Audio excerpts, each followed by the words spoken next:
खबर यह है कि खैबर पख्तूनख्वा के निगरां वज़रा ताहाल कलमदानों से महरूम हैं। सूबा 2 हफ्तों से बगैर वज़रा के चल रहा है। उनके पास कलमदान ना होने के बायस इंतज़ामी उमूर मुतासिर हो रहे हैं। इस हवाले से मज़ीद तफसीलात हासिल करेंगे डॉन न्यूज़ के नुमाइंदे अब्दुल हकीम मोहम्मद से। अब्दुल हकीम मोहम्मद, बताइएगा क्या वजूहात सामने आई हैं कलमदान ना सौंपने की?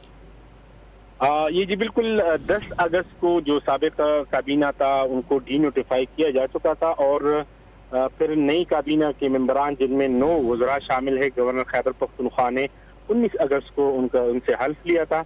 ताहाल जो कलमदान है वो वज़रा को नहीं दिए गए हैं और वज़रा को कलमदान ना देने से जो इंतज़ामी उमूर है मुख्तलिफ महकमों में वो बुरी तरह मुतासिर हो रहे हैं। इस हवाले से जो वज़ीर आला सेक्रेटरीट ज़राए हैं उनसे हमारी बात हुई तो उनका ये कहना था कि कुछ मसाइल का सामना है, वज़रा की चूँकि कमी की भी बात हो रही है, 9 वज़रा है और जो पोर्टफोलियो है वो आज या कल देने का उन्होंने बताया है। ताहाल कोई पोर्टफोलियो नहीं फराहम की गई है वज़रा को और वो जो सुबह है तकरीबन गुज़िश्ता 2 हफ्तों से बगैर कलमदान के वज़रा अगरचे मौजूद है लेकिन उनके पास कलमदान नहीं है। बहुत शुक्रिया अब्दुल हकीम आपका।